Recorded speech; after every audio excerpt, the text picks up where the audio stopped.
Hi friends! இப்போ நம்ம Baakiyalakshmi சீரியலோட review தான் பார்க்க போறோம். வாங்க வீடியோக்குள்ள போகலாம். இதுல ஃபர்ஸ்ட் சீன்லயே ஒரு பக்கம் ராதிகா என்னன்னா, இந்த மாதிரி கோபி வந்து நம்மகிட்ட இனியா நம்மகிட்ட பேசிட்டு போன எல்லா விஷயத்தையுமே சொன்னதுக்கு அப்புறமாவும் நம்ம மேல கொஞ்சம் கூட அக்கறையே இல்லாம இனியாவோட மனசு ஏதாவது கஷ்டப்பட்டுருக்கும்னு நெனைக்கிறேன். அதனால நான் இனியாவ பார்த்து அவளுக்கு ஆறுதல் சொல்லிட்டு வரேன்னு சொல்லிட்டு போயிட்டாங்களேன்ற ஒரு சோகத்துல இருக்கிறது மட்டும் இல்லாம, நம்ம நிஜமாவே கோபிய கல்யாணம் பண்ணி ரொம்ப பெரிய தப்பு பண்ணிட்டோம். ஏன்னா, கோபிக்கு நம்ம மேல கொஞ்சம் கூட அக்கறையே கிடையாது. நம்மளோட மனசு இந்த விஷயத்தால எவ்ளோ கஷ்டப்பட்டுருக்குன்றத ஒரு நிமிஷம் கூட அவங்க புரிஞ்சுக்காம, அவங்களோட பொண்ண பத்தி மட்டுமே கவலைப்பட்டுட்டு இங்கேருந்து கிளம்பி போயிட்டாங்களேன்னு சொல்லிட்டு நெனச்சது மட்டும் இல்லாம, இதுக்கப்புறமாவும் நம்ம கோபி கூட சேர்ந்து வாழ்றது சரியா இருக்காது.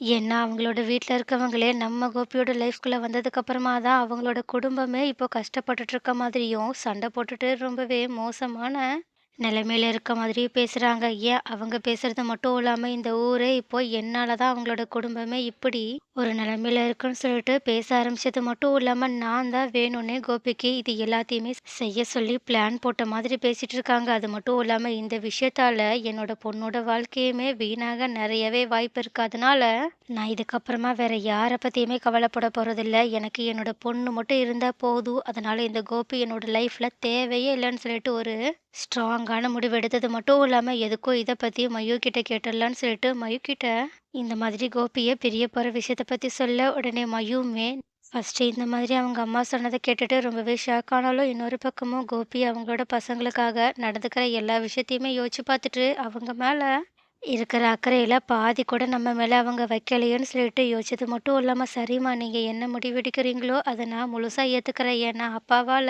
இதுக்கப்புறமாவும் நீங்க யார் முன்னாடியுமே அவமானப்படக்கூடாதுன்னு நான் நினைக்கிறேன்னு சொல்லி சொன்னது மட்டும் இல்லாம, என்னாலயுமே இதுக்கப்புறமா உங்களுக்கு எந்த ஒரு கஷ்டமும் வராதும்மா. இதுக்கப்புறமாவது நீங்க கொஞ்சம் உங்களோட லைஃப்ல நிம்மதியா இருங்கன்னு சொல்லிட்டு சொல்ல, உடனே இத கேட்டுட்டு கண்ணீர் விட்டுட்டு ராதிகா மையோவ கட்டிப்பிடிச்சு அழுதது மட்டும் இல்லாம, இதுக்கு முன்னாடி அம்மா ரொம்ப பெரிய தப்பு பண்ணிட்டேம்மா. அந்த ஆள் நம்மளோட லைஃப்குள்ள வந்தா நம்ம 2 பேருமே சந்தோஷமா இருப்போம்ன்னு சொல்லிட்டு நெனச்சு நான் தப்பு பண்ணிட்டேன். ஆனா இதுக்கப்புறமாவும் அப்படி இருக்க போறதில்ல. எனக்கு நீ மட்டும் என்னோட லைஃப்ல இருந்தா போதும். நீயும் நானும் கடைசி வரைக்கும் சந்தோஷமா வாழலாமான்னு சொல்லிட்டு செம்மையா அழுதுட்டு இருக்காங்க. அப்போ இது எல்லாத்தையுமே பார்த்துட்டு இருக்க ராதிகாவோட அம்மாவும், ராதிகாவோட மனச இப்பதான் புரிஞ்சுக்கிட்டு, பரவால்ல நம்மளோட பொண்ணு இதுக்கப்புறமா எந்த ஒரு கஷ்டத்தையுமே அனுபவிக்காம இருக்கட்டும். இதுக்கப்புறமா அவளுக்கு பிடிச்ச மாதிரி ஒரு நல்ல லைஃப வாழட்டும். ஏன்னா, மாப்பிள மேல எனக்குமே இப்ப சுத்தமா நம்பிக்கை கிடையாது. ஏன்னா, அவங்க இப்ப கூட ராதிகாவ பத்தி துளி கூட கவலைப்படாம அவங்களோட பொண்ண பார்த்து சமாதானப்படுத்துறதுக்காக போயிட்டாங்கல்ல.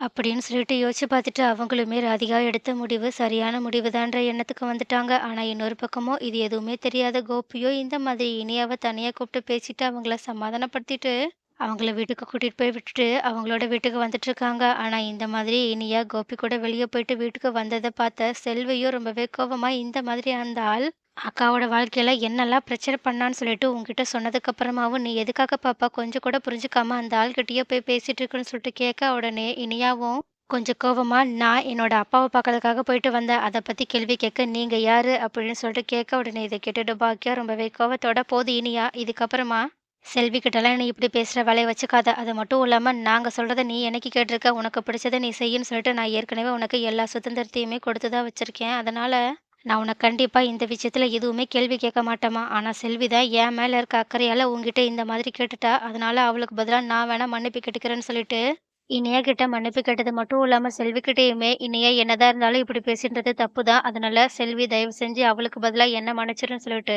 சொல்ல, உடனே இத கேட்டுட்டு செல்வியுமே பதறிப்போய், "ஏன்க்கா இந்த ஒரு சின்ன விஷயத்துக்கு இவ்ளோ பெரிய மன்னிப்புலாம் கேட்டுட்டு இருக்க? கண்டிப்பா ஒரு நாள் இல்லன்னா ஒரு நாள் இனியா பாப்பா அந்த கோபி சாரோட உண்மையான சுயரூபம் என்னன்றத பார்க்க தான் போது. அதுக்கப்புறமா பாரு நம்ம எதுக்காக இப்படியெல்லாம் பேசுனோம்னு" சொல்லிட்டு அந்த பாப்பாவே யோசிச்சுட்டு நம்மகிட்ட வந்து அதுக்காக மன்னிப்பு கேட்டுட்டு இருக்கோம். இதெல்லாம் ஒரு பெரிய விஷயமா? அப்படின்னு சொல்லிட்டு அவங்க அங்கருந்து கிளம்ப. ஆனா இனியாவோ எதையுமே கண்டுக்காம ரொம்பவே தென்னாவெட்டோட அவங்களோட ரூமுக்கு போக, ஆனா இன்னொரு பக்கம் இந்த மாதிரி ஒரு வழியா இனியாவ சமாதானப்படுத்திட்டோம்னு சொல்லிட்டு ரொம்பவே குஷியோட வீட்டுக்கு வந்துட்டு இருந்த கோபிய பார்த்துட்டு செம்ம கோவத்தோட ராதிகா, "போதும் இதுக்கு மேல நீங்க இந்த வீட்டுக்குள்ள இருக்கிறதுக்கான அவசியமே கிடையாதுன்னு நினைக்கிறேன்னு" சொல்லிட்டு கோபியோட பெட்டி படுக்கை எல்லாத்தையுமே எடுத்துட்டு ரெடியா வச்சுட்டு இருக்கா. அப்ப இத பார்த்துட்டு ஷாக் ஆன கோபியும், "என்ன ராதிகா? நீ எதுக்காக இப்படி பண்ணிட்டு இருக்க? ஏன் என்ன பிரச்சனை? வா நம்ம அந்த விஷயத்த பத்தி பேசலாம். இனியா உன்கிட்ட பேசிட்டு போனது தப்பு தான். ஆனா நான் இனியா கிட்ட எல்லாத்தையுமே சொல்லி புரிய வச்சுட்டேன். அது மட்டும் இல்லாம அவ சின்ன பொண்ணு தானம்மா. அதனால தான் எதுவுமே தெரியாம உன்கிட்ட பேசிட்டா. மத்தபடி அவ உன்ன பத்திலாம் ரொம்பவே மோசமாலாம் யோசிக்கல. நீயும் அதிகமா அத பத்தி யோசிக்காதன்னு"